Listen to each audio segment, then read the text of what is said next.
The first step, that is to create the directories. Let me do that one by one.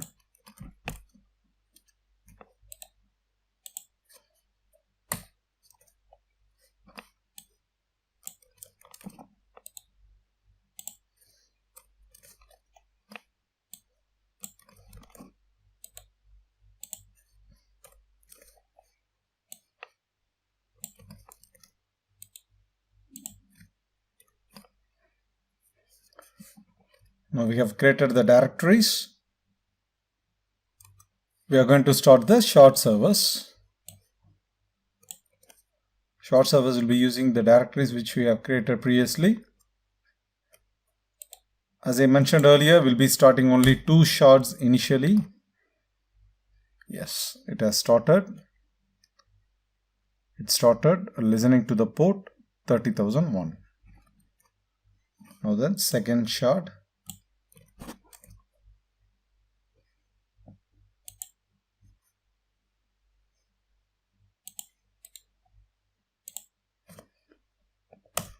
This will be listening on port 30,002. Waiting for connections on port 30,002. So that's done. The next step is to start the config server in port 40,001 in this directory.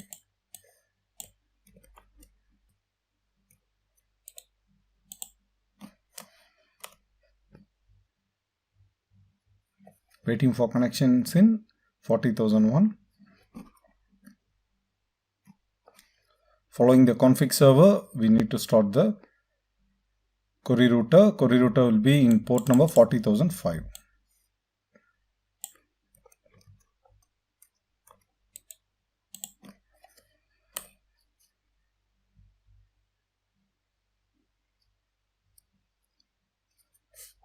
Started.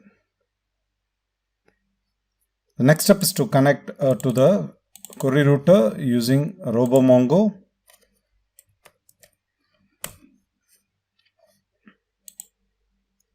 This is the query router port.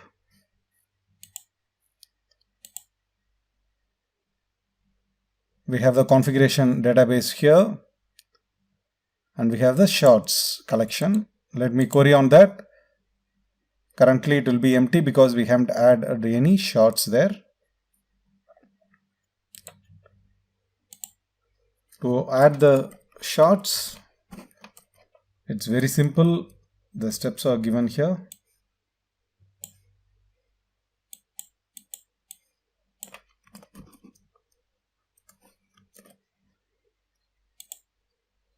Actually, there is one more parameter we can give, that is a name parameter which can be used to identify the shard. Let me provide that.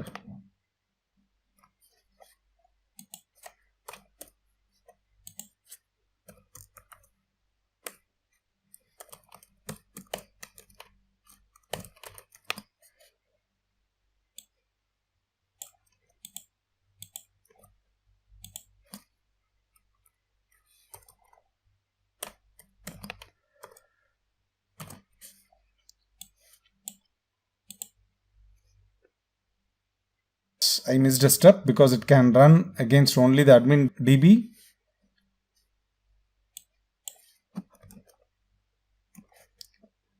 I missed this one. Let me open a new shell. Use admin. So switch to DB admin. Let me confirm this again by issuing DB command. Admin database is active. I'm going to execute this add shard commands in the admin database.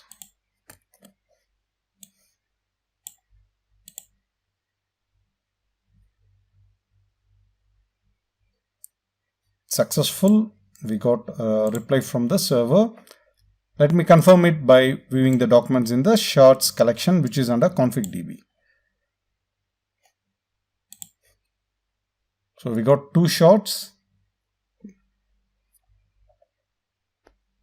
Following this, we are going to enable sharding in the database and the collection involved. Note that this collection and database will be created dynamically. First step is to enable sharding in the database.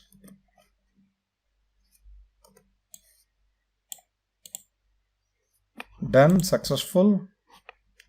The next step is to enable sharding in the details collection where the key field is name. We copy this.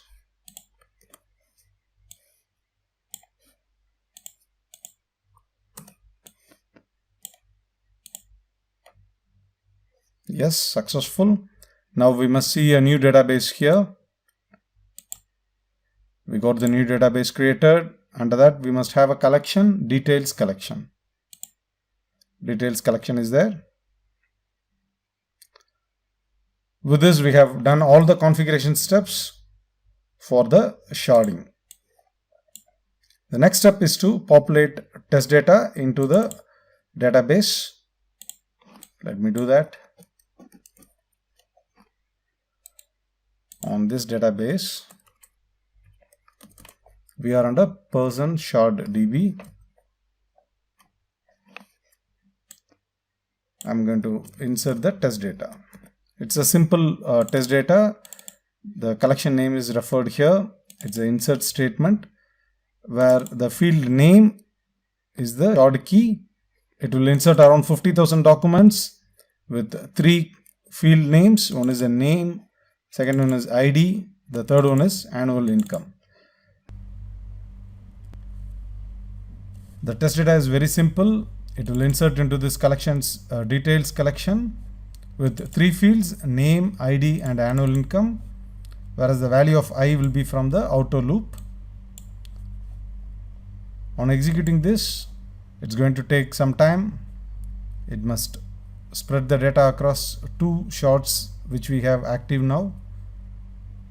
Insertion is successful. It took some time because I ran it on my local PC. Now to the critical part. We need to see how the data is distributed across the shards. That is very easy. By executing a simple method, you will be able to find how the data is spreaded across the shards. Collection.get shard distribution. That's it. This simple command is going to give you complete details about the data distribution. So we got 21,000 documents in the first shard and 28,000 documents in the second shard. So the distribution rate is 56 to 43.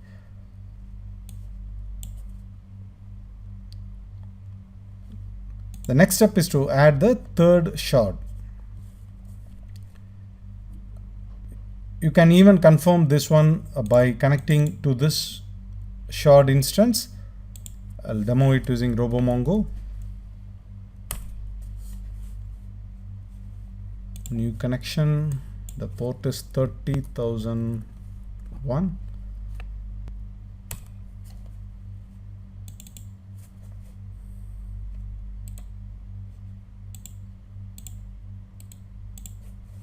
Instead of find, I'm going to give here count.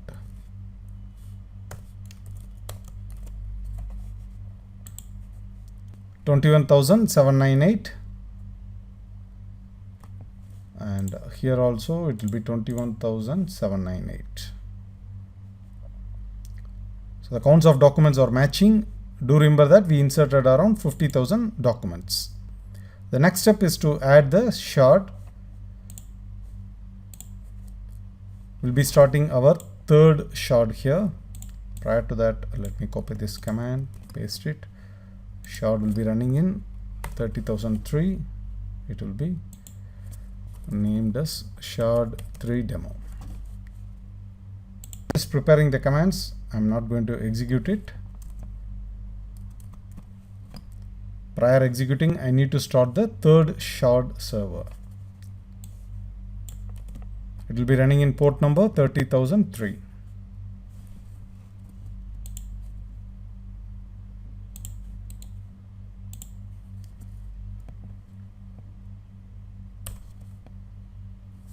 Waiting for connections on port 30,003. So the server is started. Next step is to add the third shard server. Let me confirm the database. It's admin.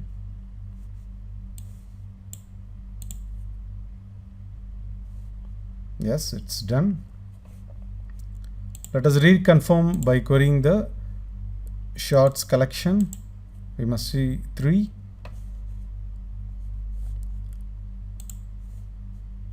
In JSON view. So we got 3 shards. I'm going to insert the test data again.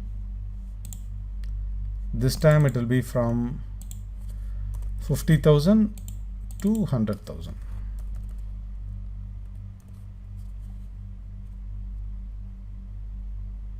Yes.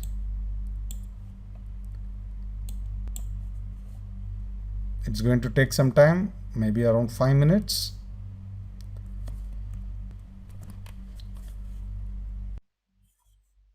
The insert is over. Now by issuing this simple method, we'll be able to see how the data is split across the servers.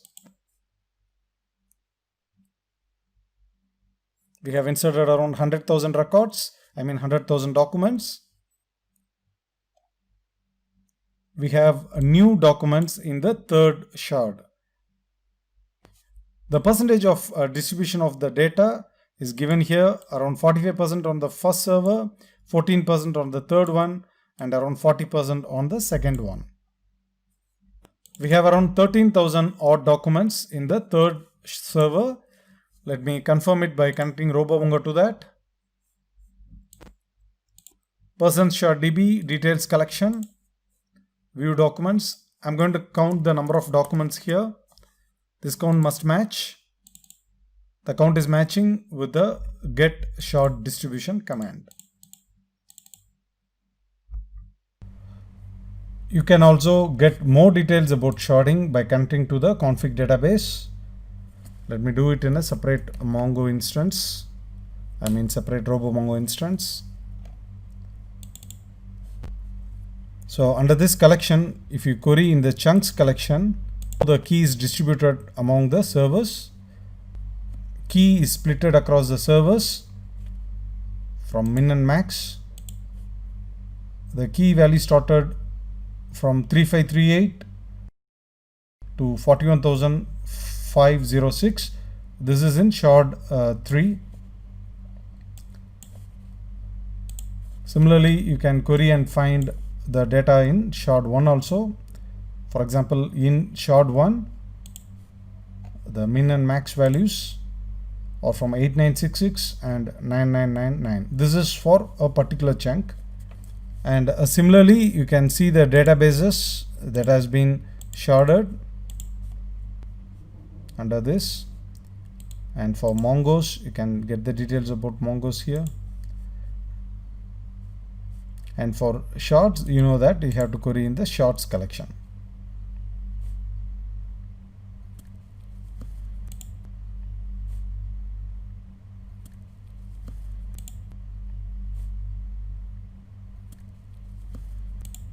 Created data directories. We started sharding servers in different ports.